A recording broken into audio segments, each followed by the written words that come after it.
अस्सलाम वालेकुम बिस्मिल्लाहिर्रहमानिर्रहीम। ख़ुद को खुश कैसे रखें शादी के बाद? जी हाँ, जैसे लड़का है या लड़की है, वो दोनों ही खुश नहीं रह पाते हैं और कहीं न कहीं झगड़े और लड़ाइयाँ होने लगती हैं और वो इंसान सोचने लगता है अब कुछ ज़िंदगी में नहीं बचा, या तो वो छोड़ दे इस इंसान को या फिर वो मर जाए। पर ऐसा हरगिज़ ना करना, ऐसा बिल्कुल भी ना करना। क्यों? इसके पीछे बहुत बड़ा रीज़न है। मैं बताऊँ आपको, लड़कियाँ ये सोचती हैं शायद मैंने ही अपना लाइफ़स्टाइल बदला, मैंने अपनी जगह बदली, मैंने अपना घर बदला, है ना?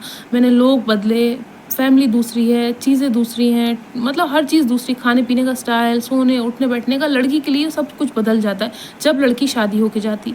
पर ऐसा नहीं है कि सिर्फ़ लड़की का ही बदलता है, लड़के का भी बदलता है, बहुत सारी चीज़ें लड़की की बदलती। जैसे मैं आपको बताऊँ, लड़के की शादी हुई लड़की से, तो अब वो लड़की को ज़्यादा टाइम देने लगा, जिससे उसकी शादी हुई, जो कि नॉर्मल है। अब उसके घरवालों को क्या लगेगा कि मेरा लड़का बदल गया। जी हाँ, अब तो सिर्फ़ बीवी के इर्द-गिर्द घूमता है, सिर्फ़ उसको ही पूछता है, हमें नहीं पूछता। जो कि लड़की के लिए बहुत बड़ी अजीब चीज़ होगी, क्योंकि वो उसको अपने घरवालों से ये सुनने के लिए मिल रहा है कि ये तो बदल गया है लड़का, हमारा बेटा तो बहुत अच्छा था। वो बीच में फँस जाता है। लड़की और लड़के जो लड़का है वो माँ-बाप के बीच में और उस लड़की के बीच में फँस जाता है। सबसे ज़्यादा फँसा हुआ वो है। लड़की की क्या शिकायत है कि मैं अपना घर छोड़ के आई, मैं अपने लोग छोड़ के आई, मैं अपने रिश्ते छोड़ के आई और यहाँ आई तो यहाँ लोग खुश ही नहीं हैं। क्यों खुश नहीं हैं? क्योंकि आपने उनको बहुत ज़्यादा दिखा दिया है अपना, जो भी कुछ चीज़ें थी। शुरुआत में इंसान क्या करता है, उसको यकीन नहीं होता है ना, मतलब कि सब चीज़ें बहुत अच्छी हैं, धीरे-धीरे चीज़ें बदलती हैं। जैसे आप शादी हो के आए, अब आप शादी हो के आए, आपने शुरुआत में इतने काम कर दिए, इतनी चीज़ें कर दी, इतने अच्छे से बोल लिए लोगों से, लोग वही उम्मीद लगाएँगे आपको।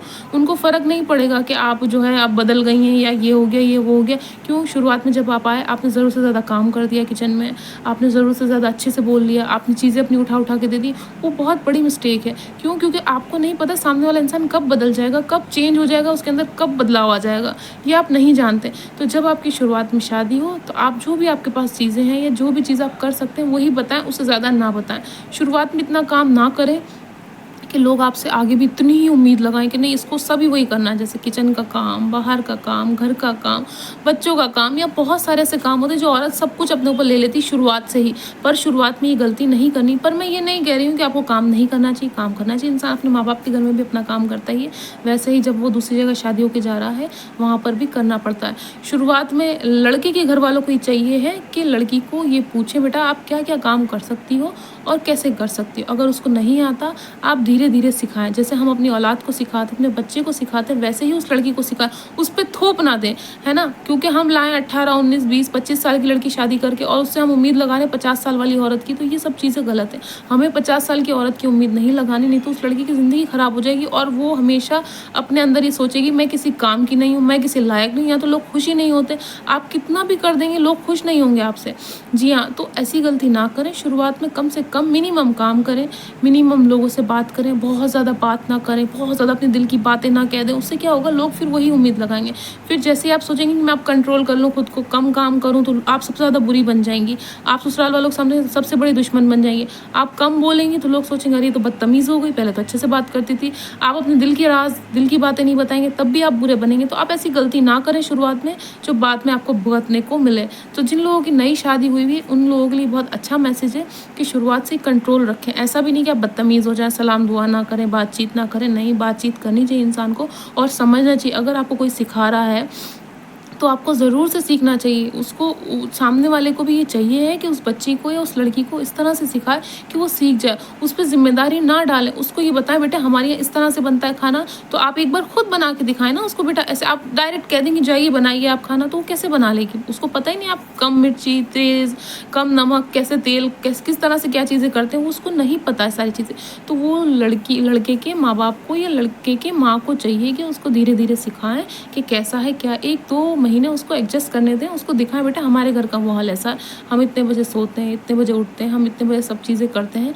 तो ये सारी चीज़ें करके दिखाएँ उसको। उसके बाद उसको बोलें स्टेप बाय स्टेप, एकदम से उस पे थोपे ना, नहीं तो वो कुछ भी नहीं कर पाएगी और वो क्या करेगी, आपके बेटे को लेके अलग हो जाएगी। फिर आप रोते रह जाएँगे कि ऐसा क्यों हुआ, और लड़का जो है वो बीच में पिसता रहेगा हमेशा। लड़के के साथ ये होता है, लड़के की फीलिंग्स को कोई नहीं समझता। मैं अच्छे से समझ सकती हूँ कि लड़का बीच में फँस जाता है। जो समझदार औरत होगी वो लड़के की तकलीफ़ को भी सोचेगी। फिर लड़की चढ़ाना शुरू कर देगी। चढ़ाएगी इसलिए, देखो मैं किचन में गई, आपकी मम्मी तो मेरे कामों से खुश ही नहीं होती हैं और आपके घर वाले मेरे कामों से खुश नहीं होते, मैं तो इतना कर रही हूँ उसके बावजूद भी। और बेचारा लड़का अंदर फंस गया। क्यों? क्योंकि वो अपने माँ बाप को नहीं डांट सकता, वो उनकी औलाद है, वो कैसे डांट लेगा अपने माँ बाप को। उधर वो अपनी बीवी को ये नहीं कह सकता कि तुम अपने अंदर चेंज लाओ, तुम अपने अंदर बदलाव लाओ, या तुम थोड़ा सब्र करो, क्योंकि हम आजकल की जो जनरेशन है उनमें सब्र नहीं है। और बहुत सारे रिश्ते और चीज़ें इस वजह से टूट जाती हैं क्योंकि सब्र नहीं होता। तो खुद को खुश रखना शादी के बाद बहुत बड़ा मुश्किल काम है, पर मैं आपको कह रही हूँ आप खुश रख सकते हैं।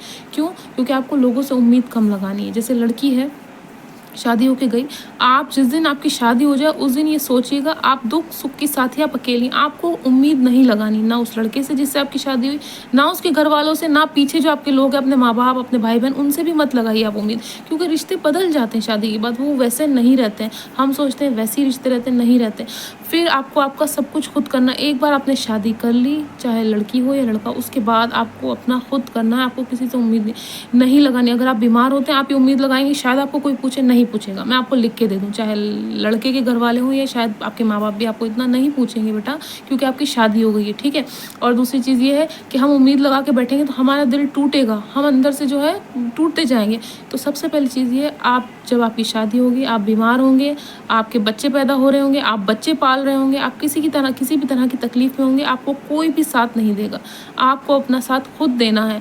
किस तरह से देना है? आपको अपनी सेहत का ख्याल रखना है, आपको लोगों की बातों को ज़्यादा माइंड नहीं करना है। और कुछ चीज़ें ऐसी होती हैं जो ऐड की तरह होती है, यूट्यूब पे जो ऐड आते हैं उसकी तरह होते हैं, उनको स्किप कर देना है, तो उनको हटा देना है, तो उनको हटा दें। लोगों की बातों से इतना फ़र्क नहीं पड़ना है।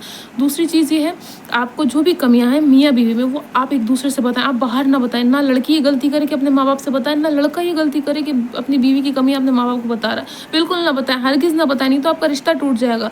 पर अगर आप खुश रहना चाहते हैं तो एक दूसरे को माफ़ करें, एक दूसरे की गलतियों को दोबारा रिपीट ना करें। तुमने तब मेरे साथ लड़ाई करी थी, तुम अब भी मेरे साथ लड़ रही हो, तुम भी लड़ते हो मुझसे, तुमने ये करा, पास्ट में क्या था ये भी ना खोलें कि तुम्हारे पास्ट में ये हुआ था। अभी जो सिचुएशन है उसमें खुश रहने की कोशिश करें, किसी के पास्ट में ना जाके कि तुम तो तब वैसी थी या तुम तब वैसे थे। नहीं, ऐसा बिल्कुल हरगिज़ ना करें। एक दूसरे की गलतियों को माफ़ करें और गिनती ना करें, तब तुम 3 बार लड़ी थी, तब तुम 4 बार लड़े थे, तब तुमने मुझे 2 बार मारा था, तब तुमने 4 बार मारा था, तब तुमने इतने पैसे खर्च कर दिए थे, मैं तुम्हें कितनी बार माफ़ करूं। गिनती ना करें किसी भी चीज़ की, रिश्तों की गिनती ना करें, माफ़ी की गिनती ना करें, पैसे की गिनती ना करें, प्यार की गिनती ना करें कि मैं तो तुम्हें कितना प्यार करता हूँ या मैं तो तुम्हें कितनी प्यार करती हूँ, तुम तो नहीं करते। गिनती करना बंद कर देंगे, आप खुश होना शुरू कर जाएंगे, है ना। आपकी ज़िंदगी में खुशियाँ आना शुरू हो जाएंगी। पर शर्त यह है, जो पिछली बार हुआ उसको दोबारा रिपीट नहीं करना अभी की लाइफ में। मतलब अभी आपका झगड़ा है, आपने पिछली वाली बातें नहीं बोलनी है कि तुम बदतमीज़ हो, तुम्हारे घर वाले बदतमीज़ है, तुम सब, मतलब ये सारी चीज़ें नहीं करनी है। अभी कैसे ठीक कर सकते हैं? ठीक इस तरह से कर सकते हैं कि आप एक दूसरे की गलती को माफ़ करें और एक दूसरे से वादा करें कि अब हम दोबारा नहीं करेंगे। और पुरानी बातें तो बिल्कुल नहीं करेंगे, क्योंकि बहुत सारी लड़ाइयाँ और बहुत सारी जो है गलतफहमियाँ पुरानी बातों से और पुरानी झगड़ों से होते हैं। तो ये सारी चीज़ें नहीं करनी है। अगर आप खुश रहना चाहते हैं तो गिनती करना बंद कर दें अपनी शादी में, चाहे लड़का हो या लड़की हो। एक दूसरे से बहुत ज़्यादा उम्मीद ना लगाएं। तकलीफ में एक दूसरे का साथ देने की कोशिश करें। मैं ये नहीं कह रही कि इंसान साथ ना दे, पर इतनी उम्मीद ना लगाए कि 100% ये लड़की मेरा काम करेगी, 100% ये लड़की मेरा ख्याल रखेगी। नहीं, या लड़की ये सोचे 100% यही मेरा खर्चा करेगा, यही मेरे खर्चे उठाएगा, यही मुझे खिलाएगा, यही शॉपिंग करेगा। नहीं, ऐसा नहीं करना। कुछ खुद करें, क्योंकि जब हम किसी से उम्मीद लगाते हैं तो हमें भी ये सोचना चाहिए कि सामने वाला हमसे उम्मीद लगाएगा। अगर मेरा शौहर है, मैं उनसे ये उम्मीद लगाती हूँ कि मेरे खर्चे पूरे करे, मुझे शॉपिंग कराए, मुझे टाइम से जो है सारी चीज़ें मुझे दे, मेरा राशन दे, ये दे वो दे। उसी वजह से इसलिए लड़का भी उम्मीद लगाता है जब लड़की उम्मीद लगाती है कि ये मेरे कपड़े धो के दे, ये मेरा खाना बना के दे, ये मेरे माँ बाप का ख्याल रखे, ये मेरी केयर करे, ये मेरी बात माने। वैसे ही जैसे लड़की उम्मीद लगाती है वैसे ही लड़का उम्मीद लगाता है। तो उम्मीदों से होती हैं सारी चीज़ें। तो अगर आप खुश रहना चाहते हैं, गिनती करना बंद करें, लड़ाइयाँ करना बंद करें, एक दूसरे को ताना देना बंद करें, एक दूसरे के माँ बाप को गाली गलौज करना बंद करें, एक दूसरे के माँ बाप की कमियां निकालना बंद करें। क्योंकि ज़िंदगी पूरी आपको खुद निकालनी है, आपके माँ बाप को आपके साथ नहीं निकालनी है। आप दोनों निकालेंगे ना ज़िंदगी पूरी, आपके माँ बाप बीच में नहीं आएंगे। तो इन बातों का ध्यान रखें बहुत ज़्यादा कि माँ बाप को बीच में न लाएं। अपने दिल की बात या अपने पार्टनर की बात किसी तीसरे या दूसरे इंसान से ना कहें, अपने तक ही सीमित रखें और दूसरे को ना बोलें, ठीक है। इन सब बातों का ध्यान रखेंगे, आप बहुत खुश रहेंगे। और जितना हो सके आप खुश रहने की कोशिश करें। आप अपनी ज़िंदगी वो सारी चीज़ें करें जो आप जिससे आपको खुशी मिलती है ना। उम्मीद ना लगाएं, किसी पे बोझ ना बने, ना लड़की बोझ बने ना लड़का बोझ बने। तो आपकी ज़िंदगी बहुत अच्छी हो जाएगी, बहुत खूबसूरत हो जाएगी।